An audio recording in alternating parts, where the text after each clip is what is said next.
All right, I wanted to talk about, just because I like talking about mafia history, Al Capone was a Neapolitan gangster. So Al Capone was a neo-Nazi? Where are we going here? When the mafia first came to America, there was the mafia, which was Sicilian, and there was the Camorra, which was Neapolitan. And the mafia and the Neapolitan and the Camorra went to war with each other, and the Camorra got wiped out.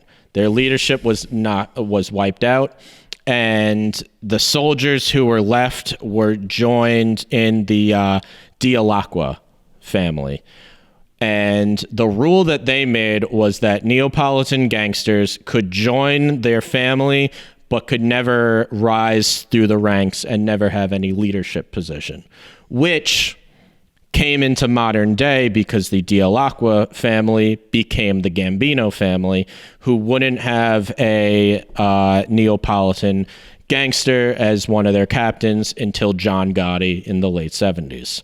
So after this happened, there's no more Camorra really in New York. So there are a lot of Neapolitan gangsters who are kind of operating independently, and they don't really have like one group to form together to protect them. And one of these gangsters is Johnny Torrio. And he hires young Al Capone as basically like he's a tough kid, maybe like 14 or 15, and basically just a street kid to help protect his interests from the Sicilians who are trying to take advantage of him. Johnny Torrio eventually moves out to Chicago and because he realizes like, I'm a small fish here in New York City, but in Chicago I can do a lot. What part of New York City were they in? I believe Brooklyn. Al Capone was born in Park Slope. All right. So he moves out to Chicago, and he links up with this other Neapolitan gangster called Jim Calismo.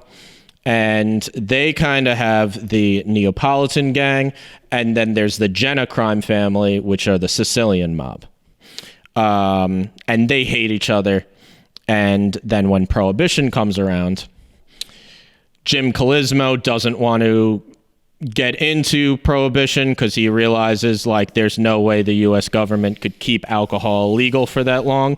But since the Sicilians are getting into it, Johnny Torrio realizes that if they cannot get a leg up on us, the Sicilians always hate us. They always will.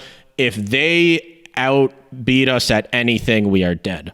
So Johnny Torrio kills his boss, takes over the gang, and now they're 100% a bootlegging operation. And he brings in Al Capone as kind of his right-hand man and his bodyguard. Johnny Torrio, there's an assassination attempt against him. There are kind of different theories of who started it. It might have been the Sicilians, it might have been the Irish, or it might have been Al Capone trying to take over. But Johnny Torrio decides to leave Chicago and go to Italy, and Al Capone becomes the boss. And kind of the first thing Al Capone does is he takes out the leadership of the Sicilians, and he forms the Neapolitans and the Sicilians together under what's now called the Chicago Outfit. And then he kind of sets off, he basically sets a bunch of firebombs to basically any business that refuses to buy alcohol for him. He goes to war with the Irish. From him?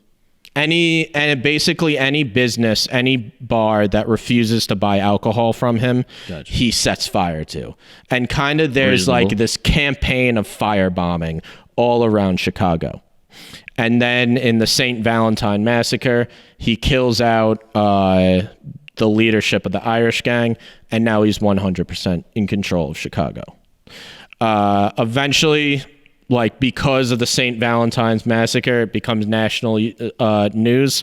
This guy named Elliot Ness, who's an FBI agent, is sent to Chicago to take care, basically to arrest Al Capone. Elliot Ness is a complete mess. He fails miserably. He's kind of romanticized later on, but he was actually terrible at his job. He's in a lot of rap lyrics. He's in a lot of rap lyrics. He's not. His squad was known as like the Untouchables. Mm-hmm. I've always like just heard that name throughout history. Elliot Ness is romanticized as this like great untouchable cop who's amazing, like this amazing FBI agent who brought down Al Capone. In reality, he was terrible at his job, and the IRS took down Al Capone. So then you see, like, there's actually kind of also during this time, Al Capone takes out one of his old rivals, Frankie Yale, who is from Brooklyn, and Frankie Yale's old crew becomes the Colombo family. So in part, he's also responsible for kind of creating the Colombo family. So like, there's kind of a lot to like work from if you want to talk about like horrible things that Al Capone's done. That story that I kind of just told of his rise to power, like, you don't see any of it in the movie. And there has been like movies of Al Capone in the past. That's probably why.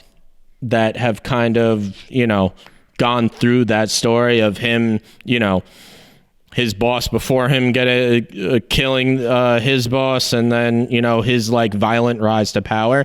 So I knew the story of Al Capone.